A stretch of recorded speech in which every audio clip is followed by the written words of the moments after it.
Ayusin mo. Wait, wait.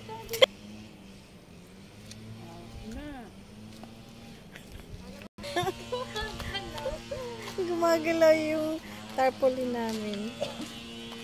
Ayan guys, 84 square meter Underground Village lot for sale.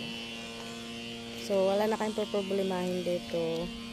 Clean title, updated tax. So patayuan nyo na lang ng bahay. Ayan, ito pala yung nakatayo sa street namin. Isa pa lang.